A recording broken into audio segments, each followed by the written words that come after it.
Olá, como vai? Tudo bem?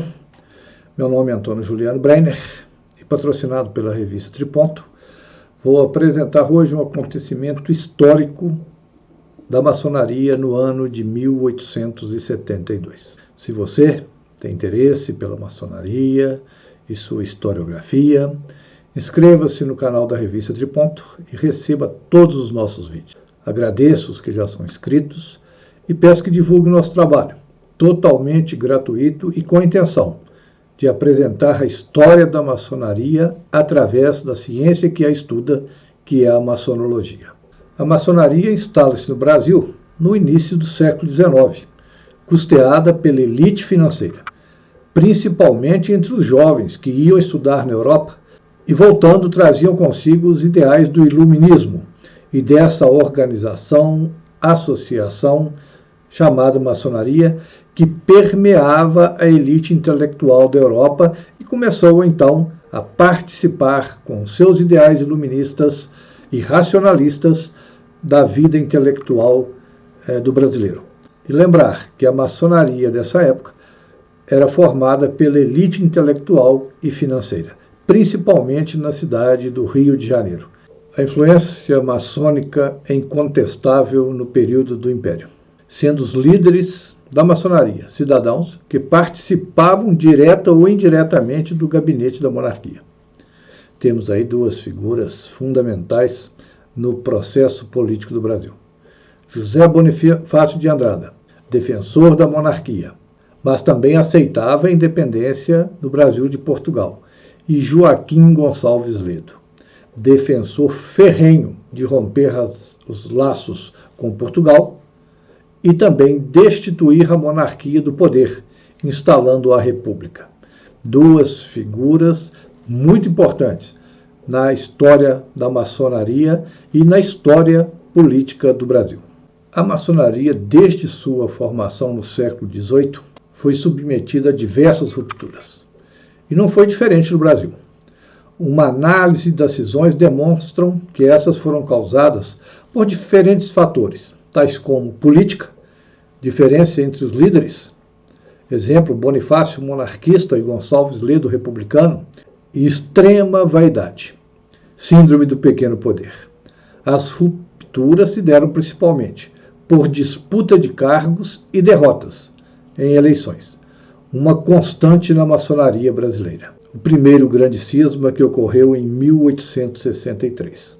O Grande Oriente do Brasil dividiu-se em Grande Oriente do Lavradio, Grande Oriente dos Beneditinos, o Grande Oriente do Lavradio, com o Visconde de Cairu, e o Grande Oriente dos Beneditinos, com Saldanha Marinho.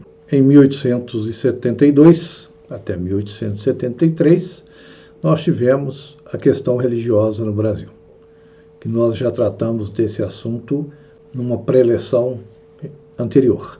A maçonaria versus igreja aconteceu devido a ataques de ambos os lados. Dos beneditinos, nós tínhamos Saldanha Marinho, que era maçonaria política, defendiam a maçonaria política, racionalista, republicana, e atacava fortemente nos periódicos a Igreja Católica. Ele usava um pseudônimo para assinar os seus artigos inflamados contra a Igreja, chamado Gangadelli. O Lavradio, Visconde de Cairu, era mais moderado. O panorama no Brasil em 1872, 1873, está aí nesse diapositivo. Uma elite intelectual em conflito. Primeiro, de um lado, uma maçonaria fragmentada entre beneditinos e Lavradio, e de outro lado, a Igreja Católica se organizando com Dom Vital, Dom Macedo, Dom Viçoso em Mariana, todos os bispos chamados de ultramontanista, porque eles defendiam o Papa. E lembrem vocês que em 1870, nesse período, houve na Itália uma grande revolução que colocou o Vaticano numa situação difícil, diminuindo muito o seu território e a influência do Papa. Em 1872, essa maçonaria fragmentada entre dois grandes grupos, os dos beneditinos e os do Lavradio, os beneditinos, representados aí por Saldanha Marinho, e do Lavradio pelo Visconde do Rio Branco, resolvam se unir. Para quê? Para enfrentar a Igreja Católica, que estava se organizando e muito bem organizada.